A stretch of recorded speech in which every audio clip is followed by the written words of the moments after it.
Heya Cryptozens, it's 10 p.m. Pacific time. My name is Nikodemus, and welcome back to the Crypto Overnighter, where we take a nightly look at the crypto, NFT, and metaverse space. And keep in mind, nothing in this show should ever be considered financial advice. It's November 8th, 2022, and welcome to Tuesday. And wow, what a Tuesday it has been. It seems like every week has its theme. Last week, it was all about Elon Musk and Twitter. Well, this week, it seems that the theme is exchange on exchange violence. And it appears to be winner take all. A quick TLDR for you that haven't listened to the last couple of nights, and then we'll get into the update. On one side, we have Changpeng Zhao. He's the founder of Binance, largest crypto exchange by volume. And in the other corner is Sam Bankman-Fried, founder of Alameda Research and FTX. Alameda is a trading firm. FTX is an exchange. And they're both well known in the crypto community. If you say CZ or SBF, people know exactly who you're talking about. Hundreds and thousands of accounts follow each of them on Twitter. And frankly, I've never seen much in the way of meaningful interaction between them, which seems appropriate to me, as they are both rapidly growing their platform. Binance mostly seems through acquisition of more territory, and FTX seems to be more acquiring through bailouts. In fact, Binance was an early investor in FTX, and last year they took their exit in FTT, which is the native token for FTX. But CZ and SBF both seemed cordial to each other. That is until this last weekend. Because late last week, news broke on CoinDesk that there were some interesting things going on with Alameda Research's finances. The story broke that a lot of Alameda's coffers were stuffed full of FTX's token, which, to be clear, is completely legal. It's above board. It's also sketchy. It's sketchy to take your own private currency and then loan it out to yourself. It's especially sketchy to do so when your token is a relatively illiquid token like FTT is. There's no real utility for FTT. There's no usage for it other than as a standard exchange token. Yet this illiquid token with no utility or usage had a $3 billion market cap. So all this raises questions in some people's minds.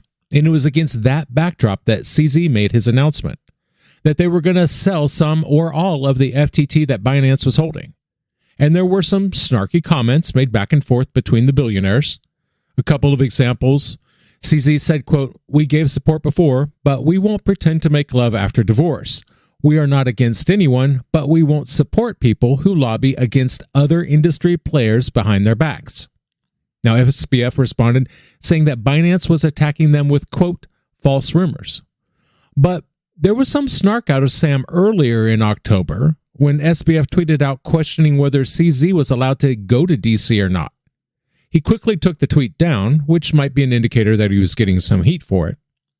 So CZ said, "I'm out of here." He said Binance would sell off all of its FTT for risk management purposes, which proved to be kind of prophetic, for reasons we'll get to. Anyway, Binance was holding on to $2.1 billion worth of FTT. This was from when Binance exited its position in FTX last year. According to Binance, they sold off about $580 million of that as of Sunday. And as a result of Binance's announcement, FTX said that they experienced an increase in withdrawals. SBF said that FTX had processed billions of dollars of transactions. The FTX official Twitter account said that they were churning through Bitcoin withdrawals. Crypto research firm Nansen said FTX has seen more than $450 million in stablecoin outflows over the last week. Some of those stablecoin withdrawals were handled by Jump Trading. They transferred around $40 million worth of USDC from FTX in the last day. So that's where things kind of sat as of last night. Now this morning, when I woke up, the news was different. What I would consider a seismic shift had occurred. Because when I woke up to a Twitter thread from SBF, it was in this thread that he said that FTX has, quote, "come to an agreement on a strategic transaction." So the issue was that FTX was having problems clearing its withdrawal backlog. So he said that he asked Binance to step in and lend a hand. aiming to clear out any liquidity crunches, as well as covering assets on a one-to-one basis. SBF said, quote, "I know that there have been rumors in media of conflict between our two exchanges. However, Binance has shown time and time again that they are committed to a more decentralized global economy while working to improve industry relations with regulators. We are in the best of hands." Representing the opposing side, CZ also posted his statement on Twitter, and he corroborated that FTX had come to them for help managing a, quote, significant liquidity crunch. So he said that Binance had agreed to take a non-binding letter of intent. And what was that intent? For Binance to take over FTX. So there's no mistakes here. This does not include FTX US or Binance US or any of that. Both of those are separate US operations.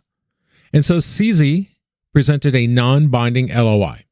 CZ said that Binance was assessing the situation and could pull out from the deal at any time. This is just hours after SBF posted that things were fine.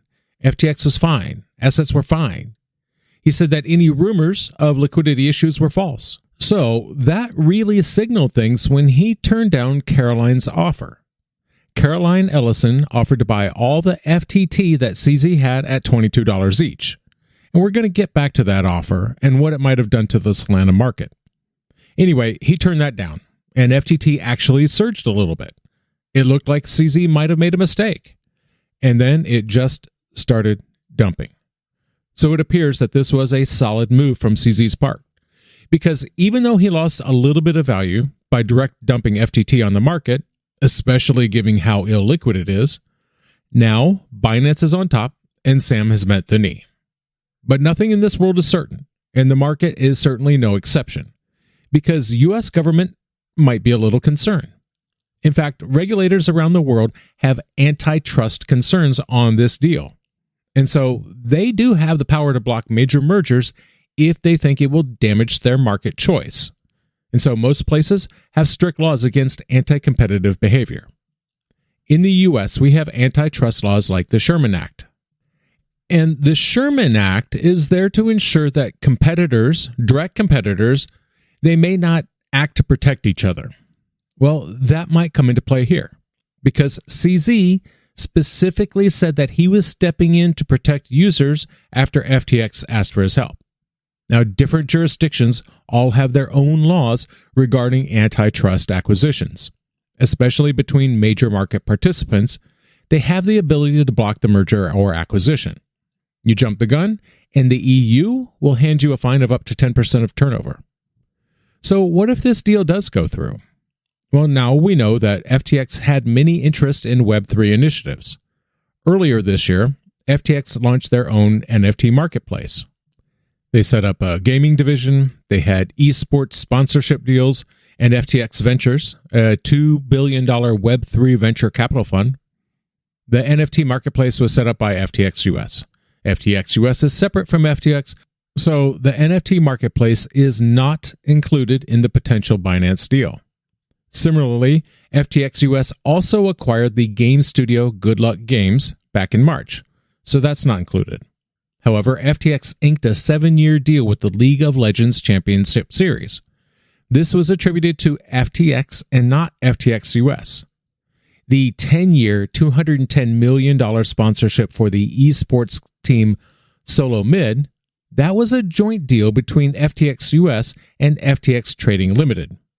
And FTX Ventures invested in a wide smattering of NFT and Web3 gaming projects. This includes Yuga Labs, the creators behind the Bored Ape Yacht Club, as well as the team behind Doodles and Faraway, developers of the Mini Royale Nations. FTX Ventures was established by FTX, so it's likely that that will go to Binance. That said, they also had a white label infrastructure for Web3 games in the form of FTX's gaming division. That division was developed under FTX US. But we still have lots of questions like how this affects the Voyager bankruptcy deal. Now, this deal was filed under FTX US, so that's not likely to change.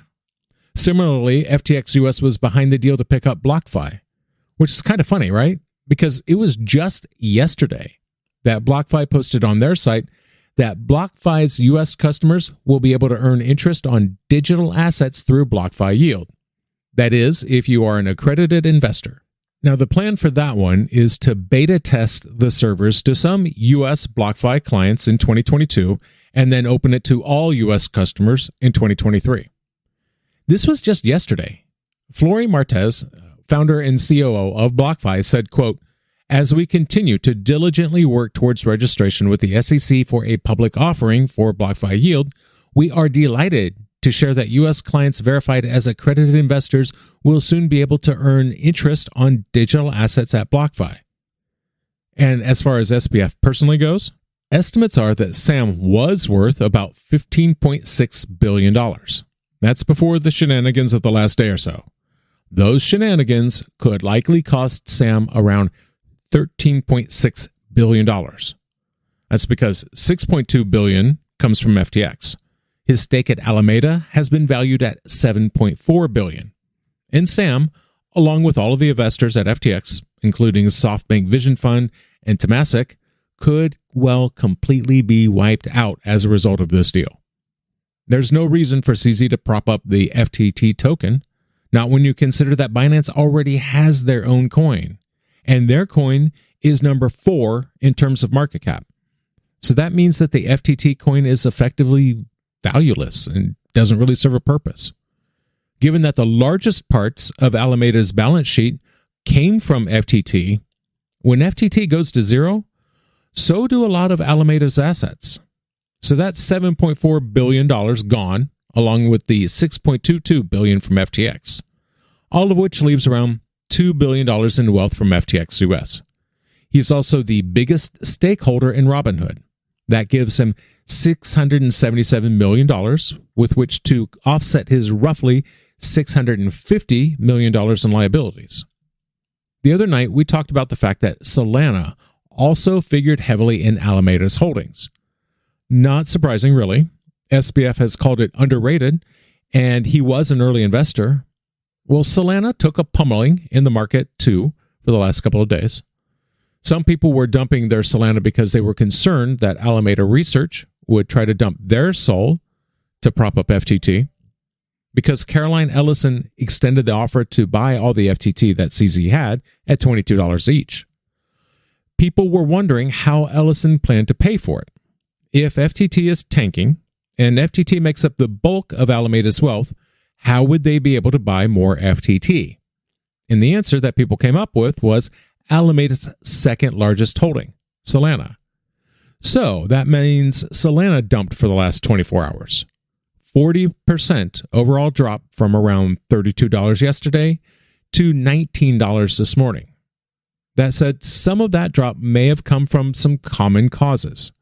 We just covered that Google is setting up a Solana node, so this might be a buy the rumor, sell the news kind of thing. And you've got Solana Breakpoint, which just wrapped up yesterday. So maybe a little deflation in the sentiment that has nothing at all to do with SBF or FTX. And we're going to leave it there after a very eventful Tuesday. I want to thank you, my listeners, because when you stop listening, I will stop talking. We'll see you tomorrow night.